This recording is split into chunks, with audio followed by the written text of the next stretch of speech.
Zakaun wa khirsun wa jatihadun wa dirhamun wa irsadul ustadzi wa tuluz zamani. Ada 6 syaratnya untuk mencari ilmu itu. 1, zakaun, artinya siap untuk belajar. Siap belajar itu gimana? Ya semuanya disiapkan. Kalau di sekolah ya bawa buku, bawa pena dan seterusnya sesuai dengan kondisi belajarnya. Khirsun itu tamak. Kalau nggak tahu bertanya. Maka warahmatullahi wabarakatuh. Alhamdulillahi rabbil alamin wa bihi nasta'in wa ala umuri dunya waddin wassalatu wassalamu ala sayyidil anbiya'i wal mursalin wa ala alihi wa ashabihi ajma'in. Rabbi shrah li sadri wa yassir li amri wa hlul 'uqdatam min lisani yafqahu qawli, amma ba'du. Bapak Ibu hadirin jamaah pengajian Raudhatul Jannah yang dirahmati Allah. Minggu lalu kita bicara tentang niat di dalam menuntut ilmu. Ada orang yang niat menuntut ilmu itu ada 3 macam. Ada 3 macam niatnya orang menuntut ilmu. Yang pertama kemarin dikatakan bahwasanya nuntut ilmu itu adalah digunakan sebagai bekal untuk tempat kembali. Artinya digunakan untuk bekal menghadap Allah Subhanahu wa ta'ala. Oleh karena itu niatnya adalah lillahi ta'ala, semata-mata hanya karena Allah ta'ala. Kemudian ada orang yang niatnya di dalam menuntut ilmu itu untuk jidal. Di dalam menuntut ilmu digunakan untuk membantah ilmunya orang lain supaya dirinya menang, artinya untuk gagah-gagahan, untuk menang-menangan. Oleh karena itu kali ini kita memasuki pada orang yang menuntut ilmu pada niat yang ketiga. Bismillahirrahmanirrahim. Warajulun sadisun, orang yang ketiga di dalam menuntut ilmu itu niatnya adalah niat yang ketiga, di mana niat yang pertama itu tadi disampaikan adalah untuk bekal menuju akhirat. Kemudian orang yang kedua digunakan untuk gagah-gagahan, yaitu untuk menolong kehidupannya di dunia supaya hidupnya nggak susah. Dan yang ketiga, ada orang niatnya menuntut ilmu itu telah dikuasai oleh setan. Istahwadha ay ghalaba alai syaitan. Orang menuntut ilmu niatnya sudah dikuasai oleh setan secara penuh. Dia telah dikalahkan oleh setan. Orang yang seperti itu ketika dia mencari ilmu, fattakhadha ilmahu dhari'atan, maka ilmunya digunakan sebagai alat, ay wasilatan, digunakan sebagai wasilah. Ilmunya digunakan sebagai alat, ilmunya digunakan sebagai sarana. Sarana untuk apa? Ilat takatsuri ay al-mukatsarati bil mali. Ilmunya digunakan untuk menumpuk-numpuk, menimbun-nimbun, memperbanyak harta. Jadi dia mencari ilmu itu hanya untuk memperbanyak harta, gak peduli dengan akhirat. Yang penting ia memperoleh harta yang banyak.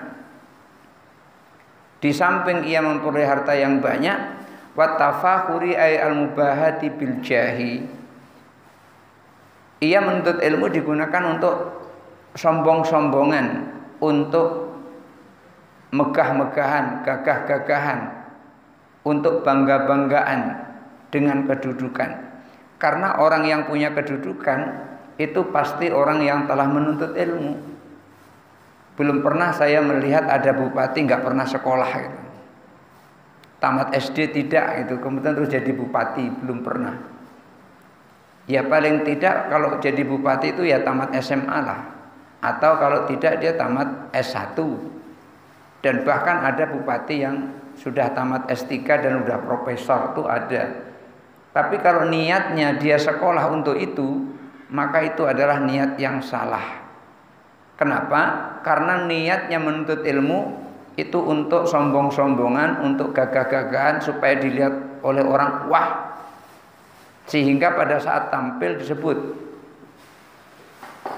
dipersilahkan naik ke podium yang terhormat Bapak Bupati Profesor Dr. Fulan bin Fulan, kayak gitu, supaya gagah saja disebut di podium.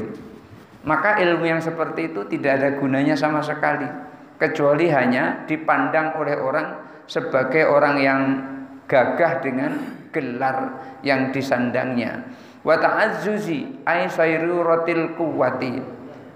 Salah seseorang ketika menuntut ilmu digunakan untuk kebesaran dirinya, untuk kekuatan dirinya. Maksudnya adalah bikathratil atba'i. Dengan dia menuntut ilmu tinggi tadi, akhirnya banyak pengikutnya. Tujuannya apa? Supaya banyak pengikut. Kalau nanti pemilihan supaya menang. Maka yang menang di dalam pemilihan itu biasanya yang banyak pengikut.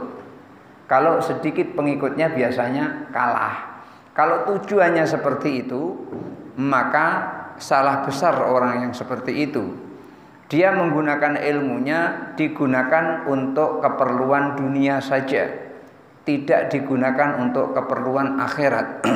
Maka dikatakan di dalam kitab Tanwirul Qulub, seorang pejabat ibadahnya itu bukan hanya sekedar sholat 5 waktu berjamaah, dan juga tidak bangun malam wirid dari tengah malam sampai menjelang subuh, tidak. Atau dari jam 9 pagi atau dari jam 8 pagi sampai jam 12 siang itu baca Al-Quran di musola kantor. Tidak seperti itu ibadahnya seorang pejabat. Lalu apa ibadahnya seorang pejabat, seorang penguasa? Ibadahnya seorang penguasa itu ada di ujung pena. Ketika penanya itu menjadikan maslahat kaum muslimin menjadi baik, itulah kesuksesan ibadahnya. Ketika orang-orang Islam merasa nyaman dia menjadi pejabat, keperluan kaum muslimin terbantu lantaran ia menjadi pejabat, itulah ibadahnya. Ketika masjid ini memerlukan dana, kemudian mengajukan proposal kepada pejabat, lalu pejabat itu mendisposisikan proposal, diterima, keluarkan bantuan untuk masjid itu dengan maksimal. Ketika diminta misalnya 100 juta untuk pembangunan, dikasih 150 juta umpamanya, yang seperti itu sudah di atas maksimal. Itulah ibadahnya. Bukan ibadahnya seperti kita orang biasa ini. Kalau kita orang biasa ini, kalau ibadah kan pagi-pagi kita sholat duha. Sudah sholat duha kemudian terus wiridlah sedikit setelah sholat duha, baru mengerjakan apa yang kita kerjakan sekedarnya.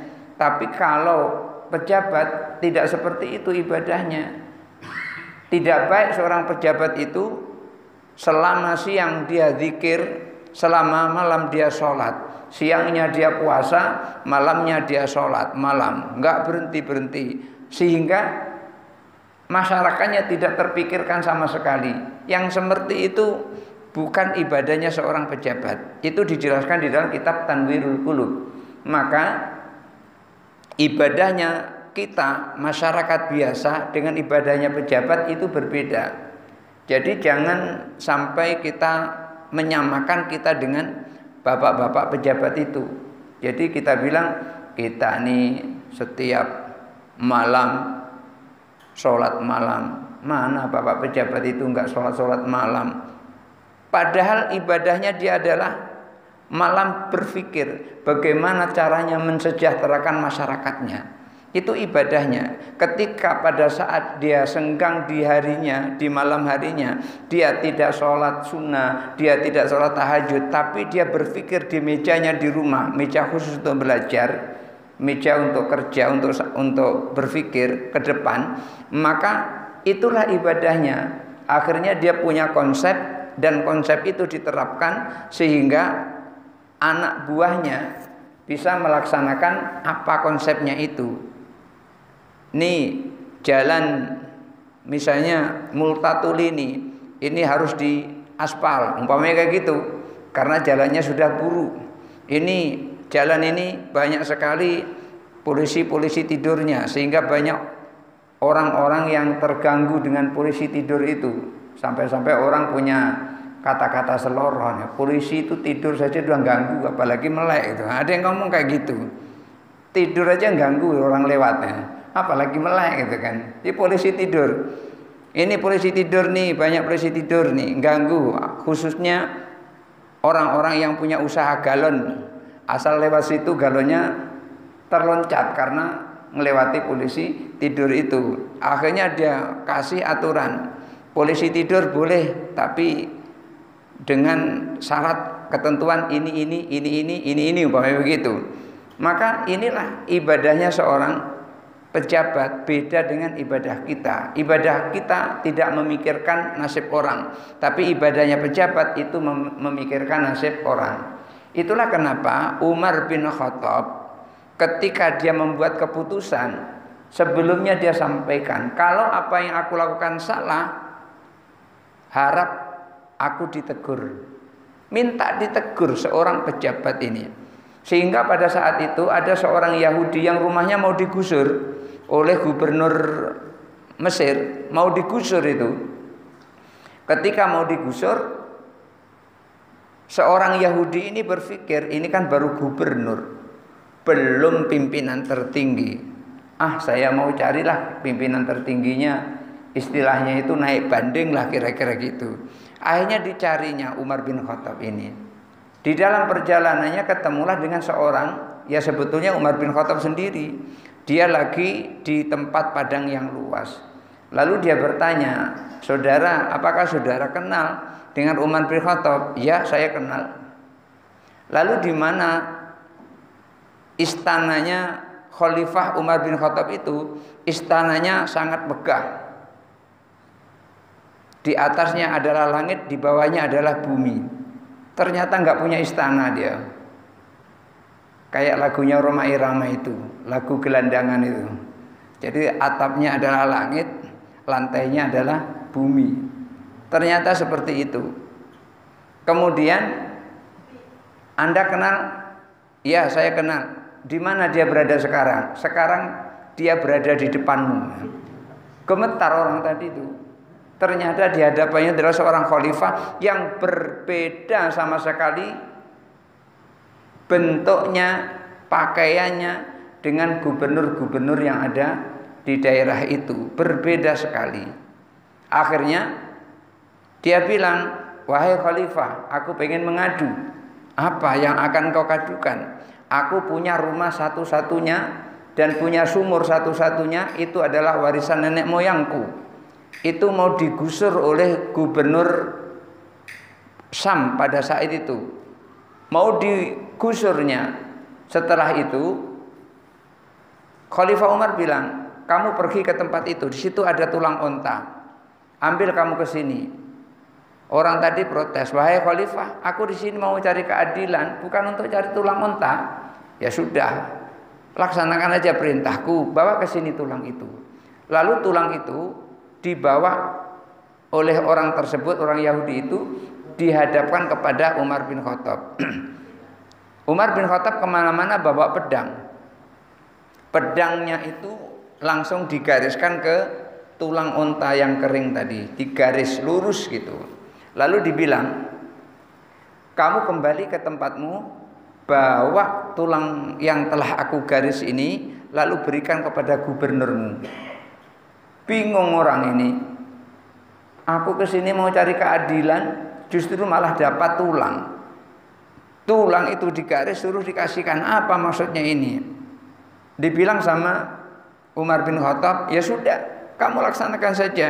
Pergi ke sana, kasihkan tulang ini. Mau nggak mau pergi, balik ke tempat kampung halamannya dan dikasihkan tulang itu kepadanya. Apa yang terjadi?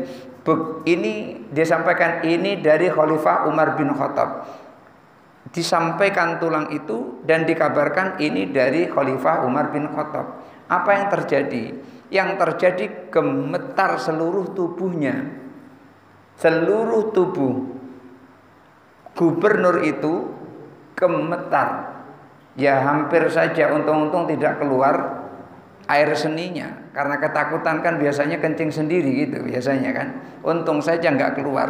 Saking gemetarnya langsung diperintahkan oleh gubernur itu untuk menghentikan penggusuran rumah orang Yahudi itu. Heran orang Yahudi itu. Begitu takutnya dengan tulang yang seperti itu hanya di garis tengah saja. Lalu dia bertanya, "Wahai gubernur, kenapa engkau begitu takutnya dengan melihat tulang ini? Kamu tahu nggak apa arti tulang ini?" Nggak tahu.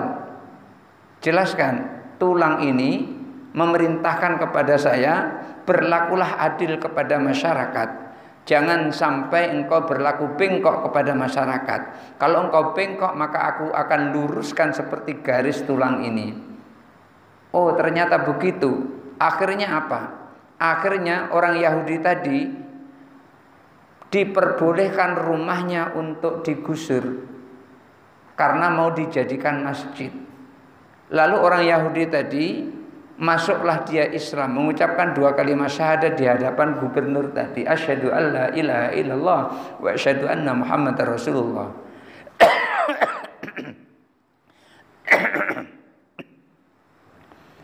Itu lantaran apa? Lantaran seorang pemimpin yang adil, pemimpin yang memperjuangkan kehidupan rakyatnya, bukan untuk kepentingan dirinya. Pemimpin mengurangi tidurnya untuk memikirkan keadaan rakyatnya, bukan untuk memikirkan kepentingan perutnya sendiri. Inilah pemimpin yang adil, bukan pemimpin yang zalim. Berbeda dengan pemimpin yang zalim. Orang lain biarkan celaka, yang penting dia sejahtera. Itu kalau pemimpin zalim. Maka pemimpin yang adil itu tidak banyak memikirkan dirinya sendiri, tapi banyak memikirkan orang. Dan seorang pemimpin seperti itu, kalau sekarang itu biasanya dia telah menuntut ilmu yang sangat banyak. Oleh karena itu ketika seseorang menuntut ilmu untuk gagah-gagahan dengan kedudukannya, untuk banyak-banyakan pengikut, maka ini adalah niat yang salah. Wa yadkhulu bi ilmihi kullamadkhalin. Ketika dia sudah memperoleh ilmu, dengan ilmunya tadi ia bisa memasuki setiap celah yang ada. Setiap celah yang ada dia masuki. Proyek ini ada, dimasuki. Proyek itu ada, dimasuki. Setiap celah ia masuk di situ. Ayyam kuru bi ilmihi makron kathiron. Dengan ilmunya itu dia bisa berbuat makar. Makar itu nipu artinya. Jadi makar itu adalah nipu. Waalaikumsalam. Silakan masuk. Silakan duduk. Cari tempat yang nyaman. Dengan ilmunya itu dia menipu dengan tipuan yang banyak terhadap orang. Sehingga Allah Subhanahu wa taala berfirman, "Wala tattakhidhu aymanakum dakhalan bainakum." Janganlah kalian jadikan sumpah kalian sebagai tipuan di antara kalian. Jadi dia bersumpah tapi sumpahnya itu sumpah bohong. Sumpah untuk menipu. Gunanya untuk apa? Gunanya untuk kepentingan dirinya atau golongannya. Sehingga ia mampu bersumpah, tapi sumpahnya itu adalah sumpah tipuan. Padahal disebut wallahi. Padahal mengatakan itu demi Allah. Tapi demi Allahnya itu adalah nipu. Seakan-akan dia pengen nipu Allah. Kan yukhadi'unallaha. Dia ingin menipu Allah, wala yahda'una illa anfusahum, dan mereka itu tidak bisa menipu Allah kecuali diri mereka yang tertipu. Dia ingin menipu Allah, tapi nggak akan mungkin Allah ditipu.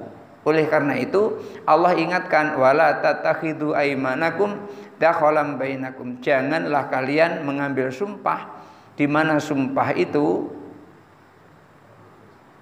yang digunakan untuk menipu di antara kalian. Ai makran wa khadi'atan. Digunakan sebagai tipu daya untuk menipu. Raja'an ayyak dia ayyablugha wa yanala minad dunya. Dia punya harapnya hajatnya terkabul. Harapannya ia bisa memperoleh dunia watorohu, dan juga ingin memperoleh hajatnya, ay hajatahu. Dia bersumpah, dia melakukan tipuan-tipuan itu tujuannya adalah untuk mencapai hajatnya, untuk mencapai kepentingannya, untuk mencapai kebutuhannya, untuk memperoleh dunia dan memperoleh kebutuhannya. Kan banyak yang seperti itu, menipu untuk mencapai hajatnya. Umpamanya ada orang beli sesuatu lah di pasar, lalu tanya berapa harganya ini harganya 75.000, beli baju umpamanya harganya 75.000, kemudian ditawar 50 lah ya, lalu dibilang modalnya dia belum cukup 50.000, padahal dia modal tuh 25.000 umpamanya begitu. Maka itu adalah nipu yang seperti itu. Dia ingin menipu, tapi sesungguhnya tipuan itu akan kembali kepada dirinya, dan tujuannya untuk mencapai hajatnya, yaitu keuntungan yang besar. Maka orang yang seperti ini dia termasuk orang yang celaka. Wa huwa ay ar-rajulus salis. Orang yang seperti ini adalah orang yang punya niat dalam bentuk ketiga, yaitu orang yang telah dikuasai oleh setan. Ciri-cirinya adalah ilmunya digunakan untuk menumpuk-numpuk harta, ilmunya digunakan untuk sombong-sombongan dengan kedudukan, dan ilmunya digunakan untuk memperbanyak pengikut, dan ilmunya digunakan untuk menipu banyak orang karena ilmunya tadi. Ma'adzalika, bersamaan dengan itu, maksudnya bersamaan dengan apa yang telah ia lakukan itu, ai ja'alal ima wasilatan ila tilkal a'rad, ia jadikan ilmunya itu sebagai sarana untuk mencapai tujuan-tujuan mereka itu, untuk mencapai niat mereka itu. Apa niat mereka? Niatnya adalah untuk memperbanyak harta, niatnya untuk memperoleh kedudukan, niatnya untuk memperoleh pengikut, niatnya supaya bisa menipu banyak orang dengan ilmunya itu. Dan ia tahu itu bi yadmaru fi nafsihi,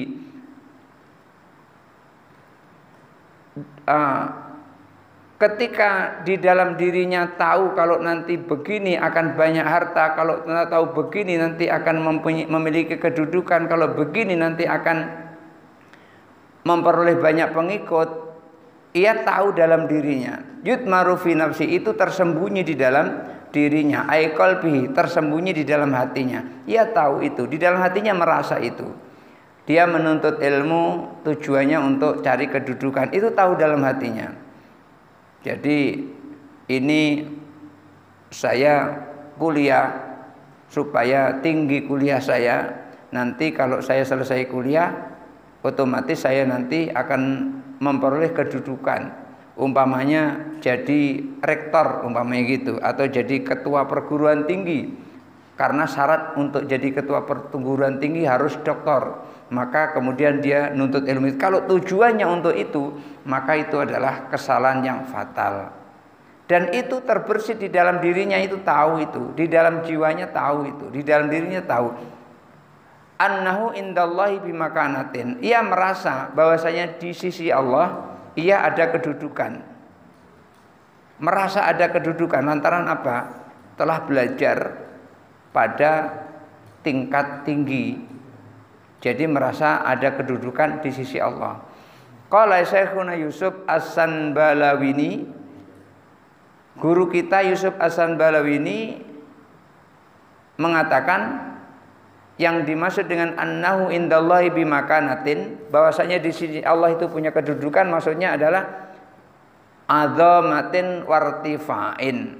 Maksudnya adalah keagungan dan ketinggian, memiliki kedudukan yang agung, memiliki kedudukan yang tinggi. Wa dzakara al-Jauhari, dan disebutkan oleh al-Jauhari maksudnya adalah al-manzilati, maksudnya punya kedudukan. Kenapa kok begitu? Litisamihi, karena penyerupaannya. Penyerupaan apa? Penyerupaannya dengan ulama. Litikhadihi simatan ay alamatan li nafsihi, karena ia menjadikan dirinya sebagai penamaan atau tanda-tanda yang ada pada dirinya, bisimatil ulama'i, dengan nama ulama, dengan tanda-tanda ulama. Ai bi alamatihim, jadi tanda-tanda itu yang ia miliki itu tanda-tanda ulama. Wa tarasumihi ay tasawwurihi birusumihim, bentuknya seperti bentuknya ulama. Ai bisuratihim, maksudnya adalah bentuk seorang ulama. Di mana kelihatan bentuk seorang ulama itu? Bizayyi, fizayyi, di dalam hiasannya. Ai al-libasi wal hayati, maksudnya pakaiannya seperti pakaian ulama, perangainya seperti perangai ulama.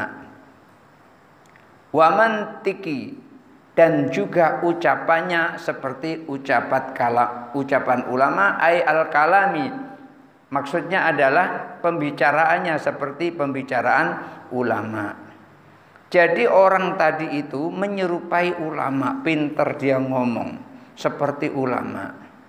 Ma'atakalubihi, akan tetapi pinternya tadi seperti ulama tadi disertai dengan serbuannya, ay tawasubihi, atau disertai dengan loncatannya, wa musara'atihi, dan disertai dengan kecepatannya, alat dunya, semua itu dilakukan adalah demi dunia. Jadi dia ini punya hiasan pada dirinya, pakaiannya pakaian seperti pakaian ulama, umpamanya pakai sorban. Pokoknya bagaimana ulama berpakaian lah itu persis seperti itu. Kemudian ucapannya juga seperti ucapan ulama.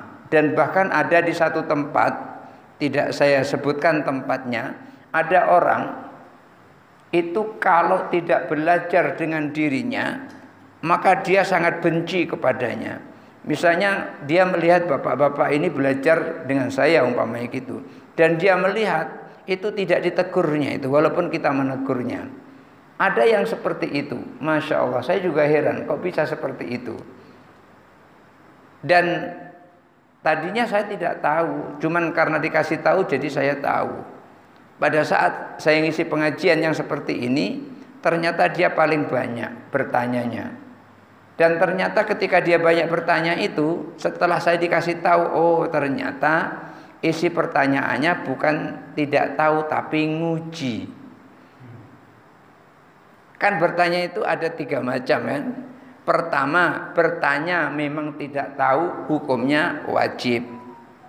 Yang kedua, bertanya tapi sesungguhnya dia tahu, tapi tujuannya untuk memberitahukan kepada yang lain. Dia bertanya, tujuannya memberi pelajaran kepada yang lain, karena yang lain tidak berani bertanya. Maka dia bertanya tujuannya supaya yang lain jadi tahu itu tujuannya, bukan untuk menguji. Maka orang seperti ini setelah dijawab biasanya diam. Kemudian ada satu lagi orang bertanya tujuannya adalah untuk menguji keilmuan orang yang memberikan pelajaran. Maka biasanya pada saat itu kemudian setelah dijawab dia memunculkan hujah lain, memunculkan argumentasi lain. Orang seperti ini sebetulnya bukan tidak tahu, hanya tidak sependapat. Ketika tidak sependapat, lalu dipaksakan orang lain supaya pendapatnya sama dengan dirinya. Maka orang yang seperti ini persis saya pernah melihatnya. Pantas saja setiap pengajian dia selalu bertanya, ketika dijawab selalu menjawab dengan pertanyaan yang lain. Artinya dia menguji keilmuan orang yang memberikan materi pada saat itu. Oh, ternyata saya disampaikan oleh jamaah yang lain, Ustadz, gak usah diambil hati pertanyaan orang tadi itu. Kami semuanya disuruh belajar kepadanya, tapi kami tahu siapa dia, maka kami gak mau belajar. Itulah kenapa ia sinis kepada kami ini gitu. Rupanya dia pingin orang lain belajar kepadanya, cuman gak keturutan. Nah, disinilah perlunya ketika seseorang menyerupai ulama, baik itu pakaiannya, wal hay'ah, dan juga perangainya, maka yang seperti itu nanti akibatnya akan celaka sendiri. Ucapannya seperti ucapan ulama, akan tetapi disertai dengan serbuan terhadap dunia.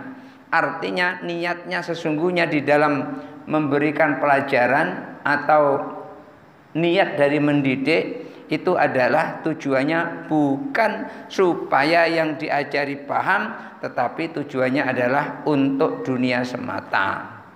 Zahiran wa batinan, baik itu secara zahir maupun secara batin. Fahada ay arjulus salis, dan kondisi seperti ini maksudnya orang yang ketiga, yaitu orang yang niatnya itu telah dikuasai oleh setan, telah dikalahkan oleh setan. Minal halikina, ia termasuk orang-orang yang celaka. Wa minal hamqa, dan juga termasuk orang yang bodoh. Orang yang seperti termasuk orang celaka dan termasuk orang bodoh. Al-maghrurina, lagi tertipu dia, orang bodoh lagi tertipu. Ay al-mahdu'ina disyaitani, tertipu oleh setan. Karena apa? Ia punya ilmu tapi niatnya salah. Maka niat yang salah itu merupakan tipuan bagi setan untuk orang yang bodoh tadi. Dan kalau orang sudah seperti ini, idzir raja'u maktu'un an taubatihi, harapan untuk taubatnya terputus. Artinya gini, ketika seseorang di awal punya niat salah, itu akan bisa dibaiki di belakang hari kalau dia sadar. Kemarin kan sudah disampaikan, ketika dia tadaraka ma farrata, ketika dia sadar kelalaiannya, maka orang yang seperti ini termasuk orang yang beruntung. Karena apa? Sadar dengan kelalaiannya, lalu dia bertaubat. Maka dikatakan at-taibu minadz-dzanbi kaman la dzanba lahu. Orang yang bertaubat dari dosanya itu persis seperti orang yang tidak pernah punya dosa. Maka yang ketiga ini enggak ada harapan sekali untuk bertaubat. Harapan taubatnya putus. Aili anna taubatahu la turja. Taubatnya sudah tidak ada harapan lagi. Li fauti qasdihi 'alaiha, karena hilangnya niat untuk bertaubat. Hilangnya niat untuk bertaubat hilang, maka orang seperti ini susah sekali untuk bertaubat. Kenapa kok susah bertaubat orang seperti ini? Kayak tadi itu, sukanya ngajak orang, tapi dia enggak memperhatikan kelakuannya sendiri. Nyuruh kebaikan, dia sendiri tidak mau melakukan kebaikan. Nyuruh sholat, dia sendiri tidak mau sholat. Nyuruh puasa, dia sendiri tidak mau puasa. Nyuruh kalau sudah sampai haul dan nisabnya keluarkanlah zakat itu, dia sendiri nggak mau mengeluarkan zakat. Tapi kalau dikasih zakat mau.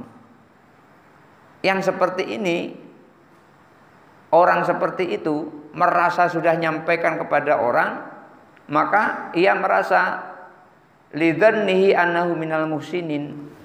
Dia tidak bisa lagi untuk bertobat orang seperti itu. Karena apa? Karena ia beranggapan bahwa dirinya itu termasuk orang yang baik. Ai al-amili nabi ulumihin, ia sudah merasa telah mengamalkan ilmunya. ia telah merasa termasuk ulama yang mengamalkan ilmunya. Makanya kan wal ulama il amilina alaiha, orang alim yang mengamalkan ilmunya. Orang alim yang mengamalkan ilmunya itulah orang yang beruntung. Dia merasa seperti itu. Dia merasa sebagai orang yang alim yang mengamalkan ilmunya. Wa huwa ay ar-rajulus salis, maka dia itu orang yang ketiga ini, orang yang punya niat yang ketiga dari nuntut ilmu ini, ghafilun an qaulihi ta'ala, orang itu lupa terhadap firman Allah Ta'ala.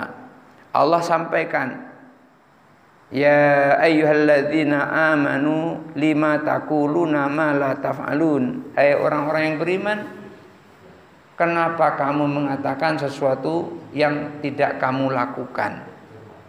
Dia mengatakan sesuatu, tapi dia tidak melakukan sesuatu yang ia katakan. Ia nyuruh seorang sholat, tapi dia sendiri tidak sholat. Dia nyuruh melakukan kebaikan, tapi dia sendiri melakukan keburukan. Maka orang yang seperti ini lupa dengan firman Allah ini. Wa huwa ay hadzal rajul, dan dia ini maksudnya lah orang yang ketiga ini, mimman ay mim ba'di man qala fihim ay fi haqqihim Rasulullah sallallahu alaihi wasallam. Maka orang yang seperti ini adalah termasuk orang yang berada di dalam sabda Nabi sallallahu alaihi wasallam. Apa sabda Nabi itu yang orang ini berada di dalamnya? Sabda Nabi sallallahu alaihi wasallam, ana min ghairi dajjali akhwafu alaikum minat dajjali. Saya, kata Rasul, lebih takut kepada kalian, lebih khawatir kepada kalian terhadap orang yang bukan dajjal.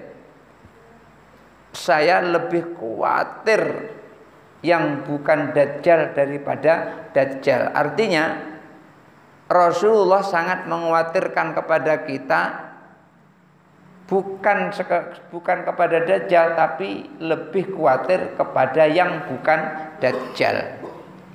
Kan nanti dajjal akan turun itu di akhir zaman. Nanti setelah itu Imam Mahdi akan menyelamatkan kita, di mana Imam Mahdi itu punya sifat seperti sifatnya Rasulullah, karena memang itu adalah masih keturunan Rasulullah Shallallahu Alaihi Wasallam. Dan Dajjal itu dia punya tugas menyesatkan kita. Kelihatannya tidak sesat, tapi sesungguhnya adalah sesat. Itu adalah Dajjal. Wa fi riwayatin ghairu dajjali akhwafani alaikum. Yang bukan dajjal itulah yang lebih aku khawatirkan kepada kalian. Ai akhwafu makhafati alaikum. Yang paling aku takutkan terhadap kalian itu adalah yang bukan dajjal. Lalu sahabat bertanya, faqila li Rasulillah sallallahu alaihi wasallam. Lalu sahabat bertanya kepada Rasulullah SAW, wa ma huwa ya Rasulullah? Lalu ditanya, yang bukan dajjal itu apa wahai Rasulullah yang paling engkau takutkan kepada kami? Beliau sampaikan, Rasulullah sampaikan, ulama usui, ulama yang jahat. Jadi yang paling dikhawatirkan oleh Rasulullah itu bukan dajjal, tapi ulama yang jahat. Siapa ulama su itu, ulama jahat itu? Huwa kullu munafikin katsiri ilmil lisani. Ulama yang jahat itu adalah setiap orang munafik yang banyak ilmunya di lisan. Orang munafik yang pinter ngomong gitu. Dia ngomong, ayo kita kembali ke Al-Quran dan Sunnah. Bagus kan itu kalimat itu? Tapi tidak boleh ngikut ulama. Kembali langsung saja kepada Al-Quran dan Sunnah. Enggak usah ngikut ulama. Lah bagaimana caranya kita kembali ke Al-Quran? Bagaimana kita caranya kembali ke hadis kalau nggak ikut ulama? Yang paling tahu Al-Quran adalah ulama. Yang paling tahu hadis adalah ulama. Untuk sekarang, kalau dulu yang paling tahu Al-Quran adalah Rasulullah, yang paling tahu hadis adalah Rasulullah, maka pada saat Rasulullah masih hidup, sahabat langsung bertanya, ya Rasulullah ini gimana? Langsung tanya kepada Rasulullah, lalu dijawab oleh Rasulullah. Kalau jawaban itu Rasulullah belum tahu, biasanya nunggu wahyu. Biasanya begitu, ketika ada sahabat bertanya, langsung dijawab oleh Rasulullah. Kalau Rasulullah nggak tahu, biasanya nunggu wahyu. Maka karena kebiasaan nunggu wahyu itu, Rasulullah jawabannya besok. Pertanyaanmu itu jawabannya besok. Akhirnya turun wahyu bukan jawaban tapi teguran. Fala taqulanna li syai'in inni fa'ilun dzalika ghadan. Ditegur oleh Allah. Kamu jangan ngomong sembarangan, jangan ngomong sesuatu. Wahai Muhammad, kamu jangan ngomong sesuatu karena itu yang melakukan adalah aku. Inni fa'ilun dzalika ghadan.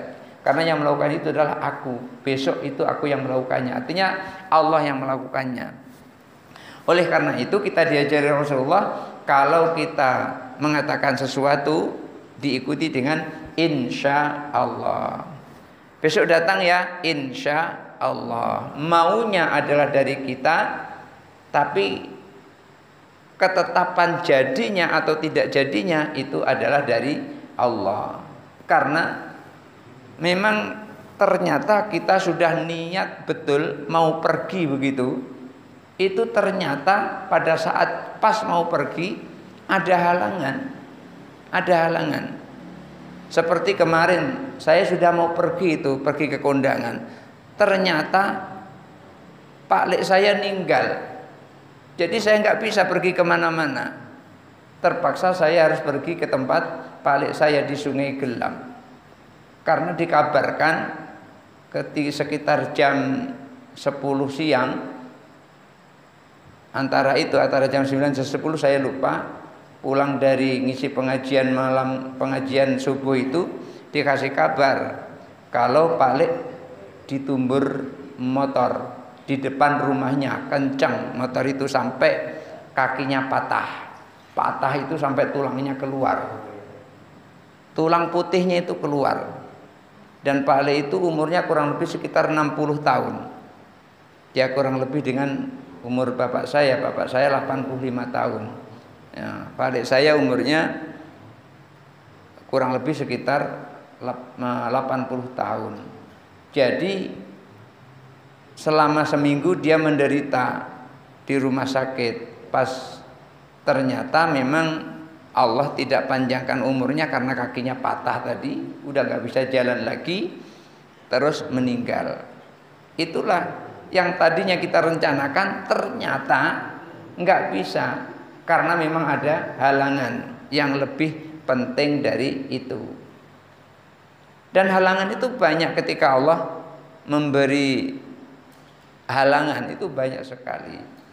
Oleh karena itu, ketika kita melakukan sesuatu, maka kita ikuti dengan kata-kata insya Allah. Insya Allah saya hadir, insya Allah saya datang, insya Allah saya bayar.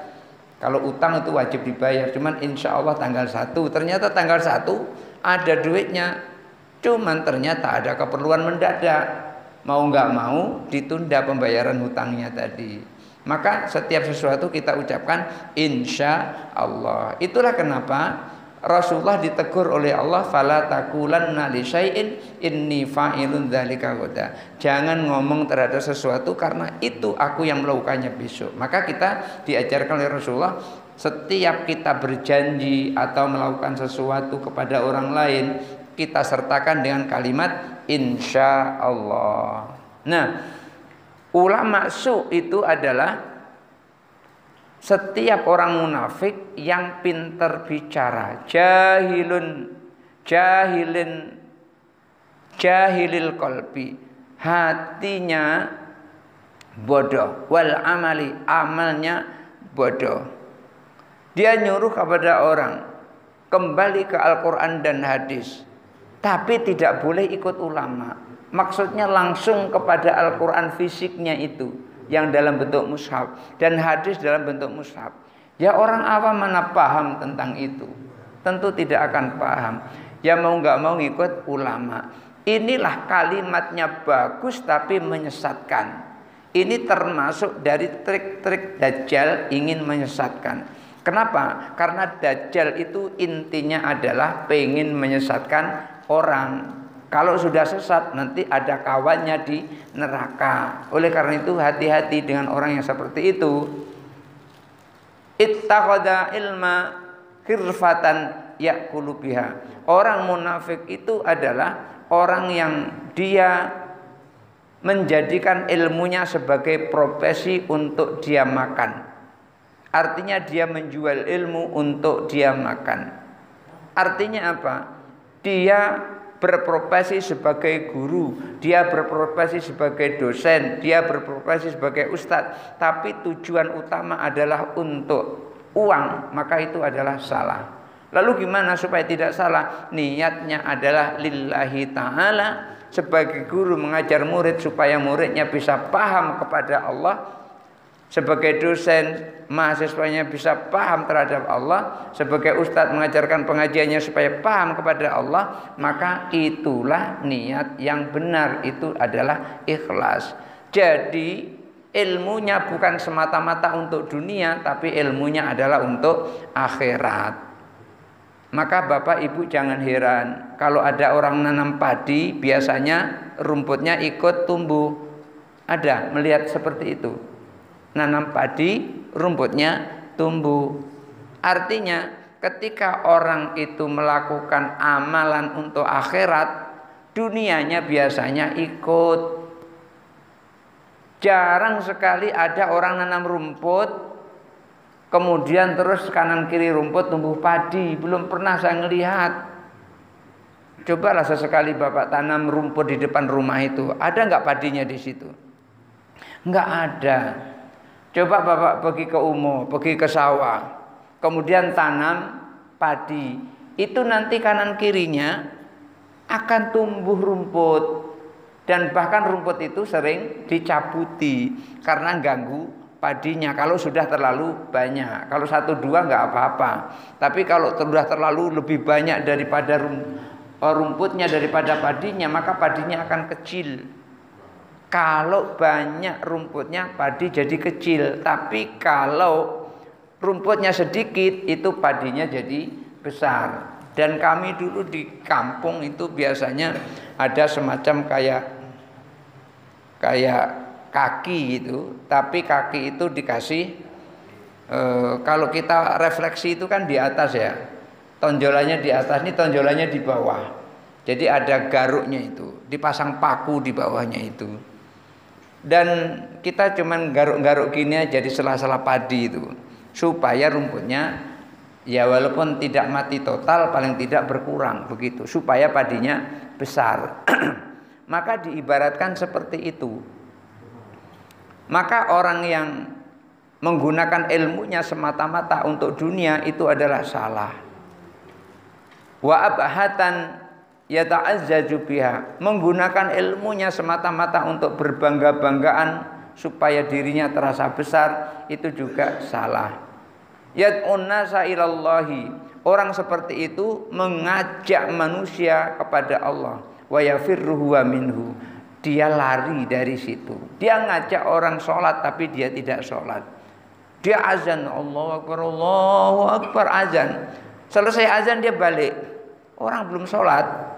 Begitu orang datang sholat, dia balik.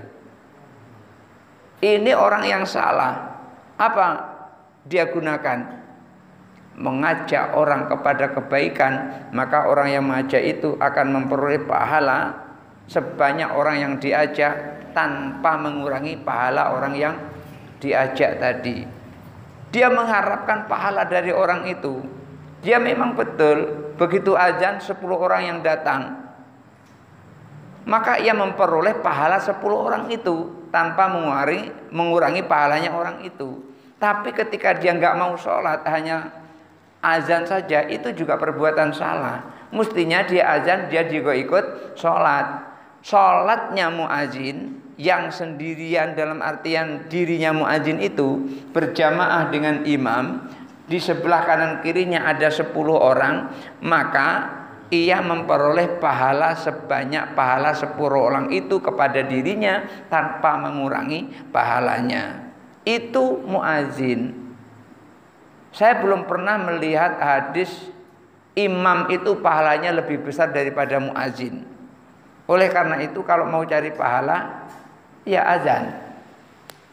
Dan zaman dulu azan itu dipilih yang suaranya bagus, yang suaranya merdu.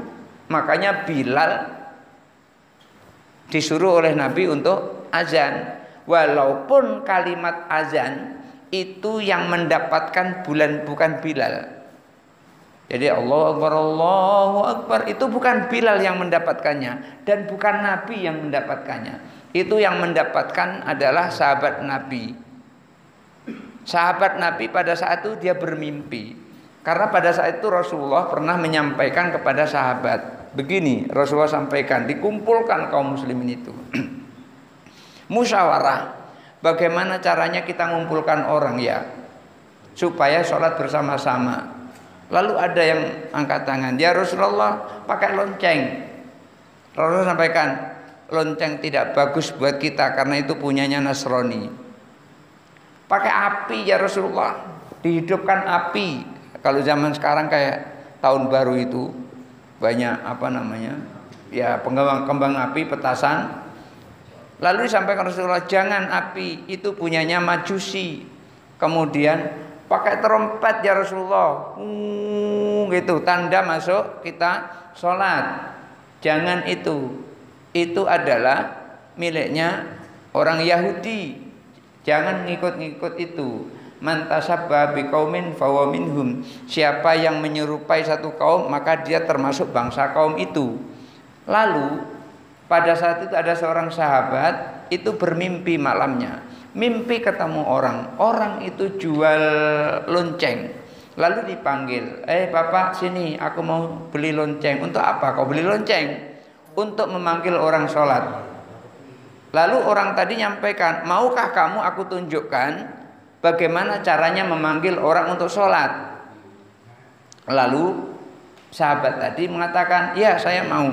Diajarilah di dalam mimpi tadi membaca Allahu Akbar, Allahu Akbar, Allahu Akbar, Allahu Akbar, seperti azan kita itu.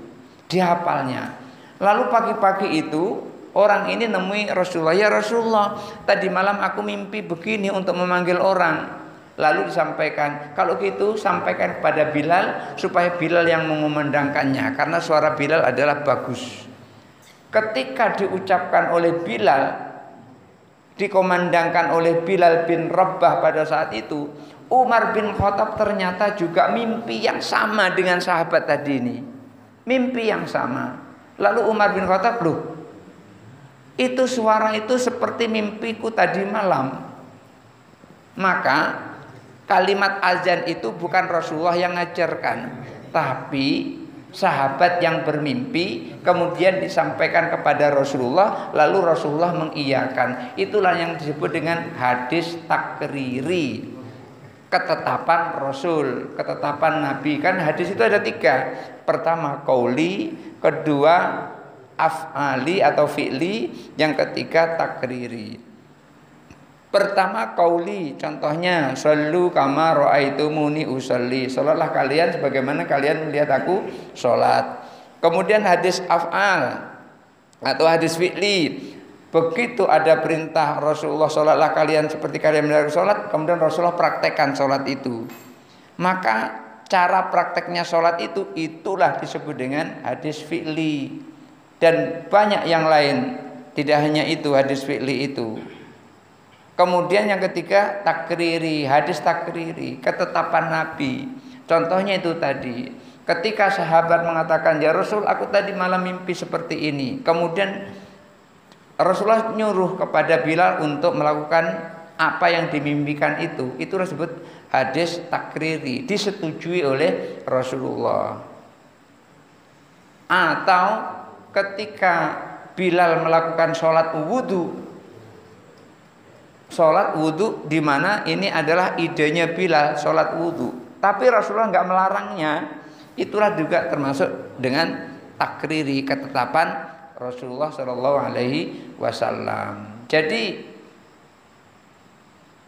hadis ini ada yang qauli, ada yang fi'li, dan ada yang takriri. Jadi semuanya itu adalah bersumber kepada Rasulullah Shallallahu Alaihi Wasallam. Barangkali sampai di situ saja dulu.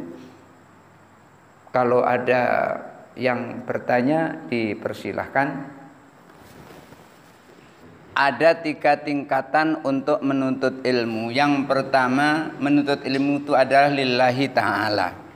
Ketika seseorang menuntut ilmu lillahi ta'ala, maka sudah pasti ilmunya itu adalah untuk bekal menuju akhirat.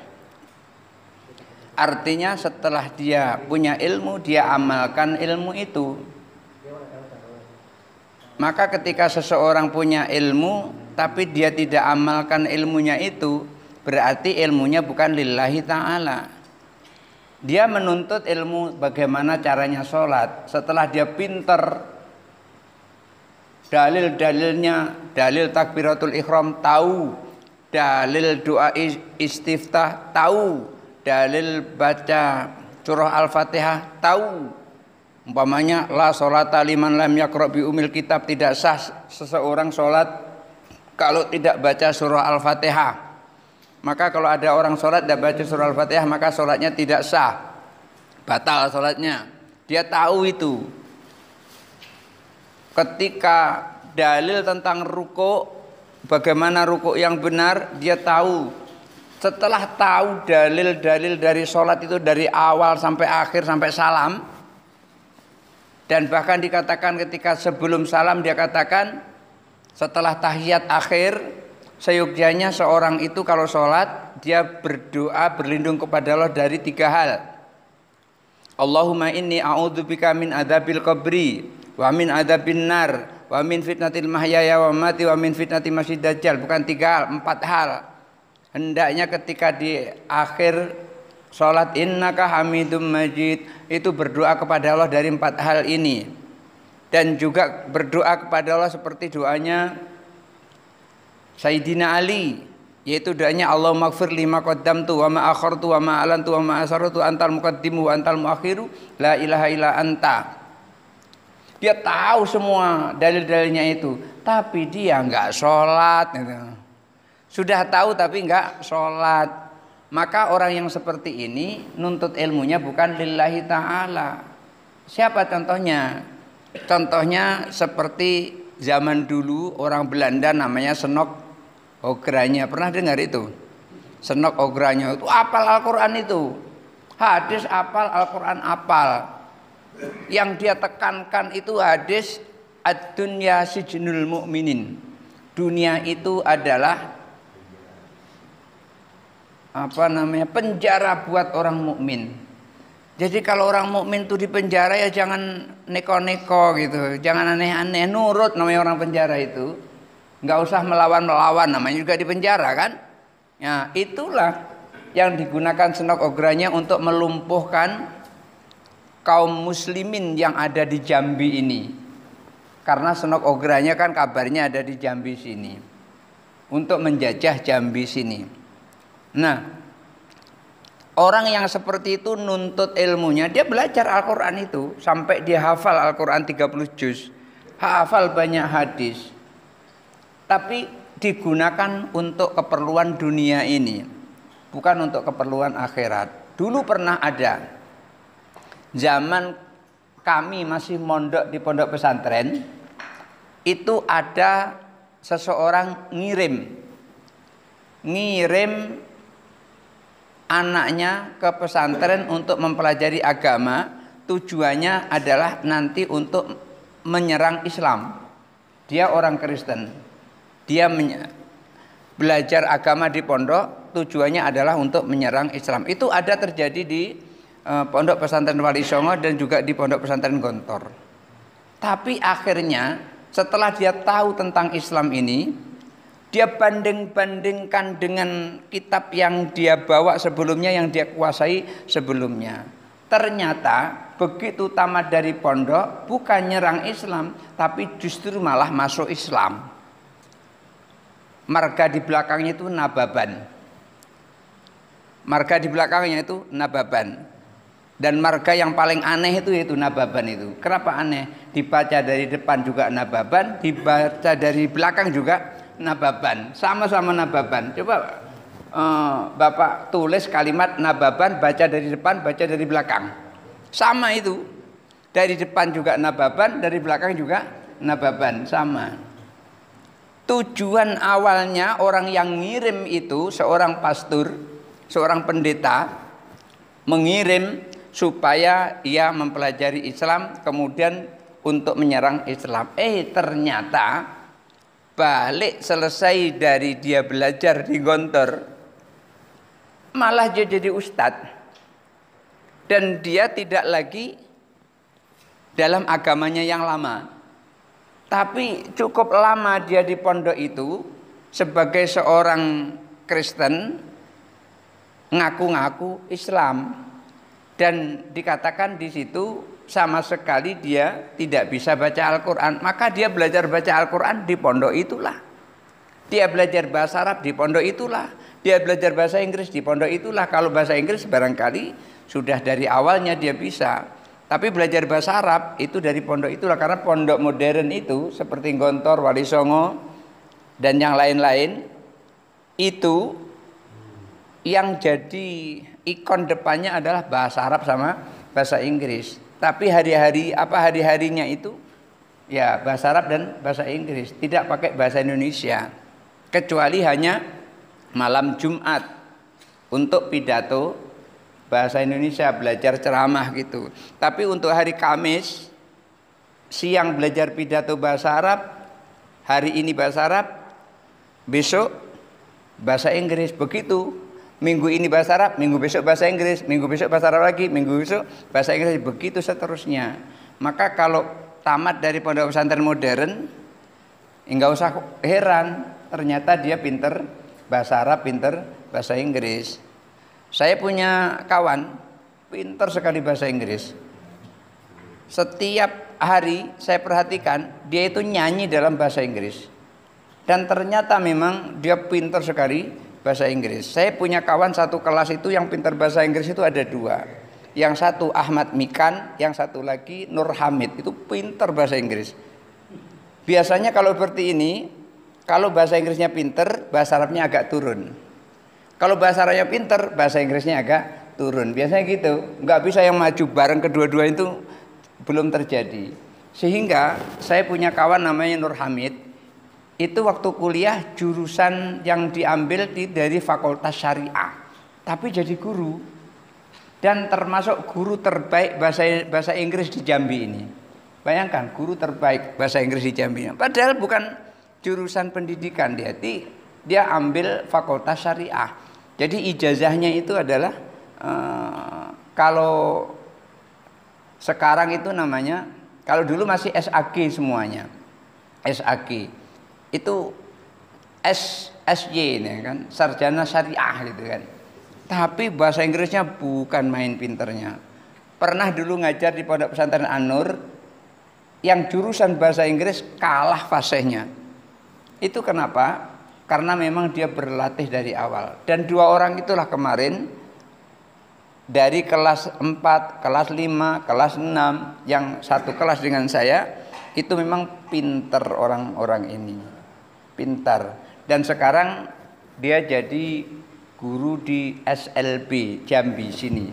Kemarin pernah abangnya datang ke rumah tahun 2008 nyuruh saya untuk jadi pimpinan pondok di Sarolangun.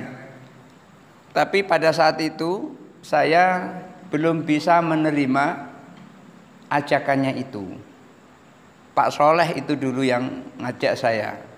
Kakaknya kawan saya namanya Ustadz Nur Hamid ini. Nah, jadi seperti itu. Kalau di pondok pesantren modern itu nggak usah khawatir, itu bahasa Arab, bahasa Inggris semua diajarkan. Nah, ini ada pendeta ngirim orang ke pondok modern setelah dia paham ilmu-ilmu agama Islam, bukan ngikuti perintah orang yang ngirim, justru malah nyerang orang yang ngirim. Dibandingkan kitabnya dengan Al-Quran. Ternyata Al-Quran di Indonesia itu sama dengan bunyinya Al-Quran di Malaysia, sama dengan bunyinya Al-Quran di Brunei, di Thailand juga sama. Bahkan di Amerika Al-Quran itu sama. Jadi Al-Quran itu seluruh dunia sama. Tapi kalau kitab mereka seperti Injil umpamanya, itu di Indonesia itu bisa berbeda di Inggris, bisa berbeda di Amerika. Coba perhatikan, di Indonesia itu pakai bahasa Indonesia, kalau di Amerika pakai bahasa Inggris.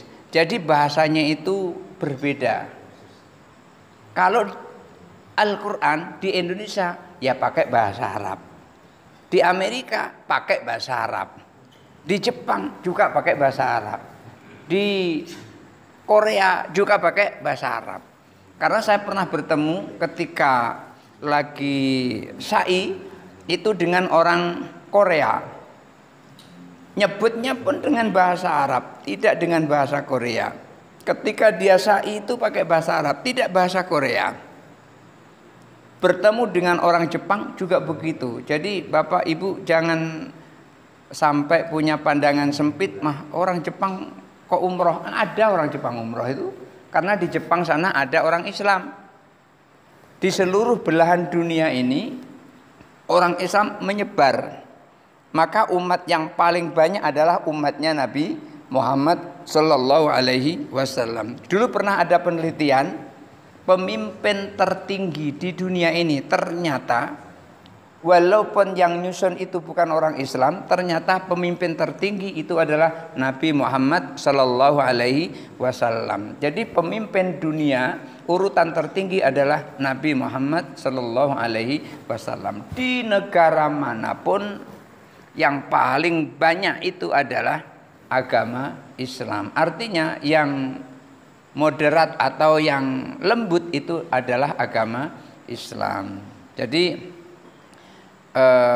ketika tadi yang Bapak tanyakan tadi, menuntut ilmu kalau tidak lillahi ta'ala, maka ya hasilnya seperti tadi, hanya untuk kepentingan dunia. Jadi dia belajar hanya sebatas untuk kepentingan dunia. Tapi kalau lillahi ta'ala, tidak kepentingan dunia yang dicari, tapi untuk kepentingan akhirat. Cuman dunianya dapat gitu. Itu ada bedanya itu. Tadi saya sampaikan seperti seorang yang nanam padi, rumputnya pasti tumbuh.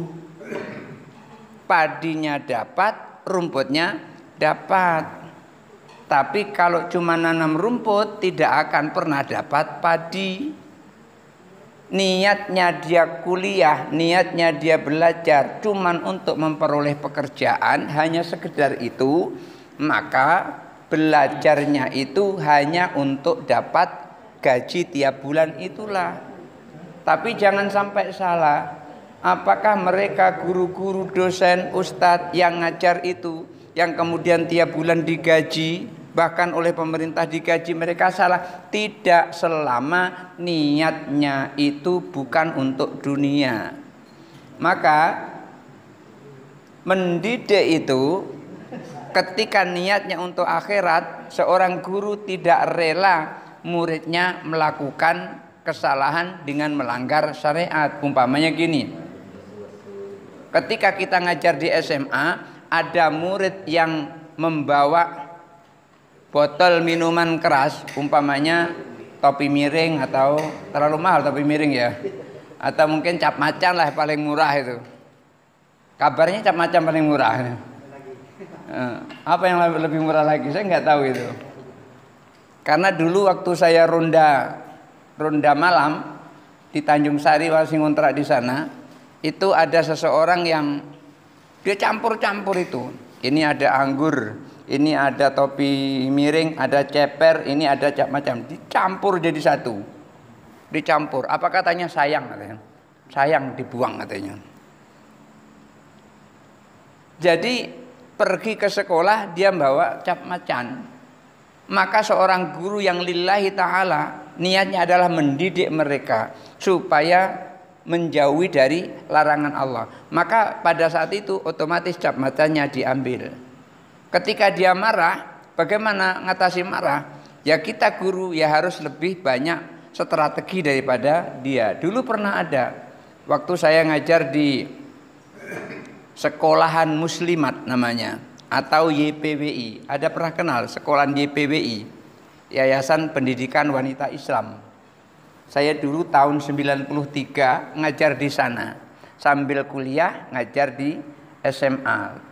Waktu itu saya ngajar bahasa Inggris. Karena saya alumni Pondok Modern, saya bisa ngajar bahasa Inggris. Ya walaupun pada saat itu kepala sekolahnya kurang setuju dengan cara saya ngajar bahasa Inggris. Lalu saya tantang.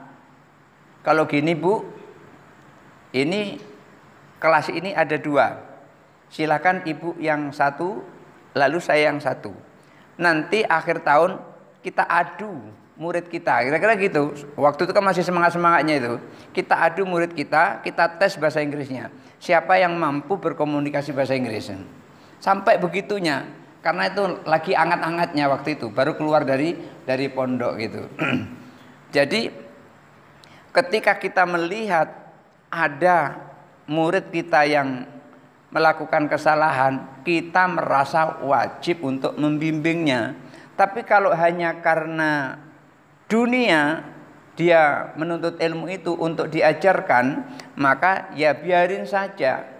Maka salah kalau ada orang tua itu marah kepada guru lantaran anaknya dibeneri kesalahannya.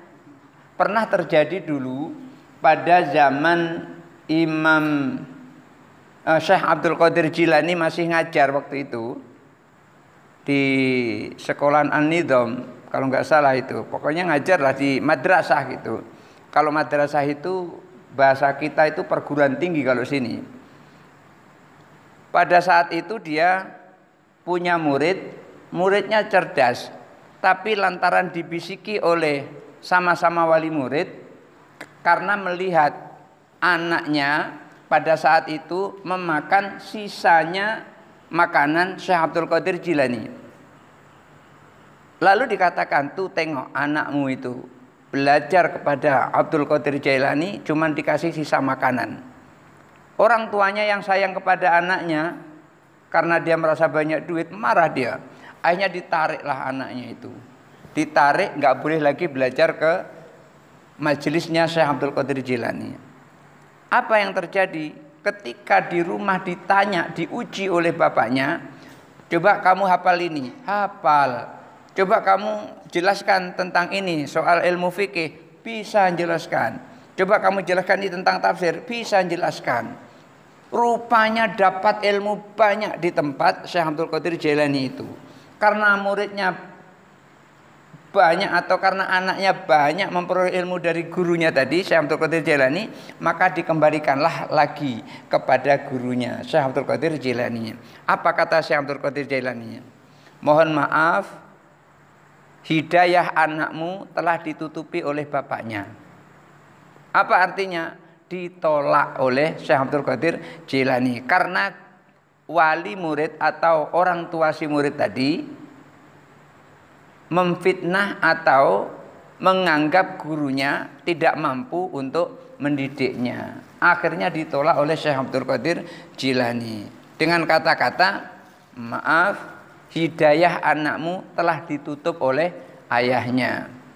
Oleh karena itu, saya sempat prihatin melihat di media sosial ada guru yang mendidik muridnya dengan benar mendidiknya, tetapi ditanggapi oleh orang tuanya dengan tanggapan yang salah.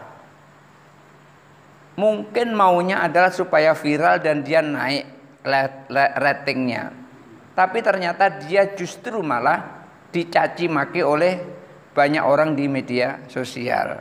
Kenapa? Karena seorang guru ketika, taruhlah kita dulu ketika di sekolah dipukul oleh guru, lapor kita kepada ibu kita, bapak kita, "Pak, aku tadi dipukul oleh guru." Di rumah malah ditambahi pukulannya itu. Malah ditambahi. "Kamu dipukul apanya?" "Tanganku dipukul dengan penggaris." Di rumah malah ditambahi pukulan itu. Itu artinya apa? Kalau guru menghukum kepada murid, itu artinya guru punya kehendak murid itu menjadi pintar. Bagaimana mau pintar tidak mengikuti aturan guru? Misalnya ini, ketika guru menyuruh supaya membaca, lalu dia tidak membaca, malah bukunya dikoyak-koyak umpamanya begitu. Lalu dimarahi, ditegakkan di depan kelas. Ketika ditegakkan di depan kelas itu maksudnya adalah jangan melakukan itu lagi. Maksudnya begitu. Belajarlah yang baik. Maksudnya begitu. Tetapi ketika ini ditanggapi oleh orang tuanya dengan tanggapan yang salah, didatangi gurunya, dibawakan parang, karena orang kampung, dibawakan parang. Marah-marah dibawa parang. Ternyata suami dari guru ini adalah seorang TNI. Dia bawa senjata gini ya. Akhirnya ditanya, "Kenapa kamu bawa parang, mau kerja bakti?" Akhirnya disuruh nerbasi rumput depan rumahnya. Enggak jadi dia marah-marah tuh, karena kalah dengan pistolnya tadi itu. Marah-marah. Ternyata suami guru itu adalah tentara, membawa senjata dia. Akhirnya tanya, "Ngapa kamu kesini bawa parang?" Padahal rencananya tadi mau nakut-nakuti bu guru. Ternyata suami guru punya senjata, nggak jadi. Lalu dibilang, "Kata anak saya di sini mau ada gotong royong." Akhirnya lain tuh ceritanya sudah. Ya sudah, kamu terbasi rumput-rumput mana? Akhir rumput di rumah bu guru itu jadi bersih semua, gara-gara salah tanggap itu tadi. Jadi artinya apa? Artinya kalau ada guru yang marah kepada murid itu bukan tidak ada alasan. Alasannya adalah supaya si murid itu menjadi murid yang taat. Kenapa? Karena belajar itu dalam kitab Al-Jarnuji, Ta'limut Ta'alim, itu ada 6 syaratnya. Alala tanalul ilma illa bisittatin saumbi ka'an tafsili habibayanin zakaun wa khirsun wa jatihadun wa dirhamun wa irsadul ustadzi wa tuluz zamani. Ada 6 syaratnya untuk mencari ilmu itu. 1, zakaun, artinya siap untuk belajar. Siap belajar itu gimana? Ya semuanya disiapkan. Kalau di sekolah ya bawa buku, bawa pena dan seterusnya sesuai dengan kondisi belajarnya. Khirsun itu tamak. Kalau nggak tahu bertanya. Maka anak-anak di rumah itu yang ngaji, sebelum ngaji itu saya sampaikan, kalau nggak tahu jangan dibaca, bertanya. Jadi kalau ada anak bertanya kepada guru, itu adalah kesempatan untuk mendidik anak, dan artinya anak itu sudah mulai paham dengan apa yang kita ajarkan. Maka guru jangan marah kalau ditanya oleh muridnya. "Kau nih nanya terus, jangan sampai seperti itu. Kalau anak nanya terus, guru berlaku seperti itu, nanti nggak mau nanya lagi dia. Kalau salah nggak berani dia nanya. Kalau nggak tahu nggak berani dia nanya. Akhirnya salah terus, maju salah, balik lagi ke tempat, maju salah. Kenapa? Karena tidak nanya. Makanya khirsun itu artinya tamak dalam belajar artinya suka bertanya. Dakaun wa khirsun wa jitihad, dan sungguh-sungguh itu bisa diartikan ya ketika kita guru menyampaikan pelajaran ya muridnya mendengarkan, itu tuh termasuk di antara sungguh-sungguh. Dakaun wa khirsun wa jitihad wa dirhamun, ada dirham artinya ada biayanya. Makanya ketika kita kuliah itu bayar ada uang semester. Kalau kita masuk di pondok namanya ada uang SPP kalau masuk di pondok kan. Nah, kenapa? Karena di pondok itu makannya santri itu sesungguhnya masih ditangguh oleh orang tuanya, wali muridnya. Kalau di pondok kan tidak balik di pondok. Orang tuanya ngirim uang, umpamanya 500.000 untuk 1 bulan. Itu kembalinya kepada anak-anak lagi. Coba bayangkan, kalau anak-anak satu pondok jumlah santrinya 1000, nggak ada satupun yang bayar SPP. Dari mana kira-kira kiainya itu akan memberi makan sebanyak itu? Gimana? Ada sih yang seperti itu, seperti di Lirboyo. Santri memang tidak bayar, tapi mereka masak sendiri. Itu nggak apa-apa yang seperti itu. Lah masak tidak, nyuci baju tidak, baju nak dicuciin, makan nak disiapin. Lah tapi kalau nggak bayar SPP dari mana kira-kira datangnya itu? Maka jangan cepat-cepat punya kesimpulan kalau pondok pesantren narik SPP, jangan masukkan anak ke situ. SPP itu maksudnya adalah uang makan untuk mereka. Mereka nyetorkan uang, pondok ngolahnya, mereka tinggal makan.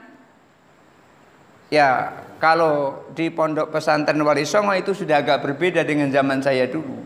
Sekarang makannya sudah kayak hotel sekarang. Zaman kita dulu nggak seperti itu. Sudah agak berbeda. Dan saya juga termasuk yang masak sendiri. Jadi nggak bayar ke pondok, masak sendiri. Karena masak sendiri ya memang agak repot. Bukan apa? Karena tidak mampu orang tua untuk bayar sementara kita pengen masuk pondok. Ya waktu itu nggak banyak sih. Untuk bayar uang makan tahun itu 19.000 satu bulan. Tapi 19.000 itu besar waktu itu ya. Kalau sekarang tidak berapa besar ya. Tahun 84 itu 19.000 itu besar itu. Tahun 84. Beda dengan sekarang ini. Iya. Karena tahun 84 itu kalau nggak salah harga emas itu belum sampai 100.000. Harga emas. Tahun 90 itu harga emas itu 100.000 tahun 90. Tahun 84 belum nyampe 100.000. Itu tahun 80. Tahun 84.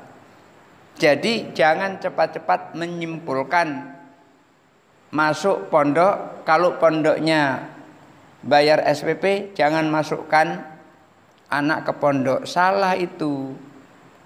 Dia tidak mau masak sendiri.